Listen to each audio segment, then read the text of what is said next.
ಇದರಿಂದ ರಾಜ್ಯದ 46,829 ಸರ್ಕಾರಿ ಶಾಲೆಗಳು ಮತ್ತು 1,234 ಪದವಿ ಪೂರ್ವ ಕಾಲೇಜುಗಳಿಗೆ ಅನುಕೂಲವಾಗಲಿದೆ.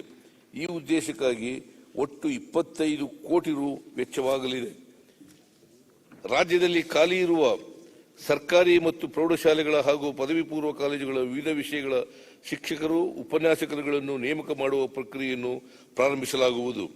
ಉನ್ನತ ಶಿಕ್ಷಣ ಕಳೆದ ಆಯವ್ಯಯದಲ್ಲಿ ಘೋಷಿಸಿರುವಂತೆ ರಾಜ್ಯದ ಅಸ್ಮಿತೆ ಮತ್ತು ಸಂಸ್ಕೃತಿಗೆ ಅನುಗುಣವಾಗಿ ಕರ್ನಾಟಕ ರಾಜ್ಯ ಶಿಕ್ಷಣ ನೀತಿಯ ಕರಡನ್ನು ಸಿದ್ಧಪಡಿಸಲು ರಾಜ್ಯ ಶಿಕ್ಷಣ ನೀತಿ ಆಯೋಗವನ್ನು ರಚಿಸಲಾಗಿದೆ.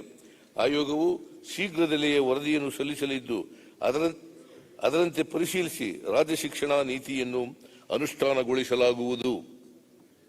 ಉನ್ನತ ಶಿಕ್ಷಣ ಕ್ಷೇತ್ರದಲ್ಲಿ ವಿದ್ಯಾರ್ಥಿನಿಯರ ದಾಖಲಾತಿಯನ್ನು ಹೆಚ್ಚಿಸುವ ಮೂಲಕ ಮಹಿಳೆಯರನ್ನು ಸಬಲೀಕರಣಗೊಳಿಸಲು ನಮ್ಮ ಸರ್ಕಾರ ಆದ್ಯತೆ ನೀಡುತ್ತಾ ಬಂದಿದೆ.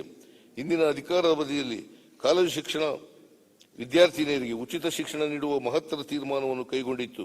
ಇದೀಗ ಇನ್ನೊಂದು ಹೆಜ್ಜೆ ಮುಂದಿಡುತ್ತಾ ರಾಜ್ಯದ 30 ಸರ್ಕಾರಿ ಮಹಿಳಾ ಪ್ರಥಮ ದರ್ಜೆ ಕಾಲೇಜುಗಳು ಮತ್ತು ಸರ್ಕಾರಿ ಮಹಿಳಾ ಪಾಲಿಟೆಕ್ನಿಕ್ಗಳ ಉನ್ನತೀಕರಣಕ್ಕಾಗಿ ಒಟ್ಟು 30 ಕೋಟಿ ರು ಅನುದಾನ ಒದಗಿಸಲಾಗುವುದು.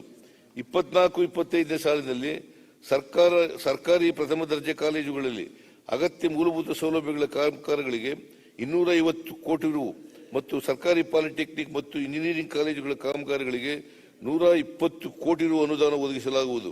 ಖಾಲಿ ಇರುವ ಶಿಕ್ಷಕರ ಹುದ್ದೆಗಳನ್ನು ಅಗತ್ಯತೆಗೆ ಅನುಗುಣವಾಗಿ ತುಂಬಿಸಲಾಗುವುದು ಹಾಗೂ ದೈಹಿಕ ಶಿಕ್ಷಣ ಶಿಕ್ಷಕರ ನೇಮಕಾತಿಗೆ ಕ್ರಮ ವಹಿಸಲಾಗುವುದು.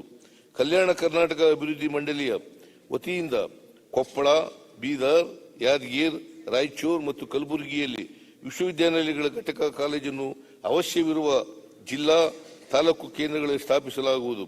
ವಿಶ್ವೇಶ್ವರಯ್ಯ ಇಂಜಿನಿಯರಿಂಗ್ ಕಾಲೇಜು ವಿಶ್ವವಿದ್ಯಾನಿಲಯವನ್ನು 500 ಕೋಟಿ ರು ವೆಚ್ಚದಲ್ಲಿ ಐಐಟಿ ಮಾದರಿಯಲ್ಲಿ ಅಭಿವೃದ್ಧಿಪಡಿಸಲಾಗುವುದು. ಇದಕ್ಕಾಗಿ ಸರ್ಕಾರದಿಂದ 100 ಕೋಟಿ ರು ಅನುದಾನ ಒದಗಿಸಲಾಗುವುದು. ಜೊತೆಗೆ ಸಿಎಸ್ಆರ್ ನಿಧಿ ಮತ್ತು ವಿಶ್ವವಿದ್ಯಾಲಯದ ಹಳೆಯ ವಿದ್ಯಾರ್ಥಿಗಳು ನೀಡುವ ದೇಣಿಗೆ ಮೂಲಕ ವಿಶ್ವವಿದ್ಯಾಲಯದ ಅಭಿವೃದ್ಧಿಗಾಗಿ ಸಂಪನ್ಮೂಲಗಳನ್ನು ಸಂಗ್ರಹಿಸಲಾಗುವುದು. ಹಳೆಯ ವಿದ್ಯಾರ್ಥಿಗಳ ಸಹಭಾಗಿತ್ವದಲ್ಲಿ ಸರ್ಕಾರಿ ಉನ್ನತ ಶಿಕ್ಷಣ ಸಂಸ್ಥೆಗಳನ್ನು ಅಭಿವೃದ್ಧಿಗೊಳಿಸಲು ಬೇರು ಚಿಗುರು ಎಂಬ ವಿನೂತನ ಕಾರ್ಯಕ್ರಮವನ್ನು ಹಮ್ಮಿಕೊಳ್ಳಲಾಗುವುದು. ಉನ್ನತ ಶಿಕ್ಷಣ ಸಂಸ್ಥೆಗಳ ವಿದ್ಯಾರ್ಥಿಗಳು ಮತ್ತು ಅಧ್ಯಾಪಕರಿಗೆ ತಮ್ಮ ಆವಿಷ್ಕಾರಗಳಿಗೆ ಪೇಟೆಂಟ್ ಪಡೆದುಕೊಳ್ಳಲು ಅಗತ್ಯವಾದ ತಾಂತ್ರಿಕ ಮತ್ತು ಆರ್ಥಿಕ ನೆರವು ನೀಡಲು 10 ಕೋಟಿ ರುಗಳ ಕಾರ್ಪಸ್ ಫಂಡ್ ಸ್ಥಾಪಿಸಲಾಗುವುದು. ವಿಷಯ ತಜ್ಞರು, ನಾಗರಿಕ ಸೇವಾಧಿಕಾರಿಗಳು ಮತ್ತು ಉದ್ಯಮಿಗಳಿಂದ ಸರ್ಕಾರಿ ಪಾಲಿಟೆಕ್ನಿಕ್ ಹಾಗೂ ಸರ್ಕಾರಿ ಇಂಜಿನಿಯರಿಂಗ್ ಕಾಲೇಜುಗಳ ವಿದ್ಯಾರ್ಥಿಗಳಿಗೆ ಪ್ರೇರಣಾ ಎಂಬ ಕಾರ್ಯಕ್ರಮದಡಿ ಮಾರ್ಗದರ್ಶನವನ್ನು ನೀಡಲಾಗುವುದು. ಮೈಸೂರಿನ ಮಹಾರಾಣಿ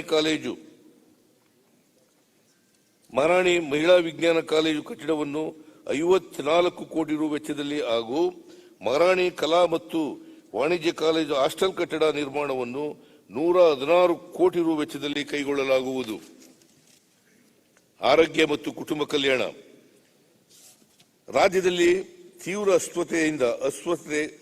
ಅಸ್ವಸ್ಥತೆಯಿಂದ ಬಳಲುತ್ತಿರುವ ರೋಗಿಗಳಿಗೆ ಉತ್ತಮ ಗುಣಮಟ್ಟದ ಚಿಕಿತ್ಸೆ ನೀಡಿ ಪ್ರಾಣ ಉಳಿಸುವ ಉದ್ದೇಶದಿಂದ ರಾಜ್ಯದ ಪ್ರತಿ ಜಿಲ್ಲೆಯಲ್ಲಿ ಆಧುನಿಕ ಕ್ರಿಟಿಕಲ್ ಕೇರ್ ಬ್ಲಾಕ್ಗಳನ್ನು ಸ್ಥಾಪಿಸಲಾಗುವುದು.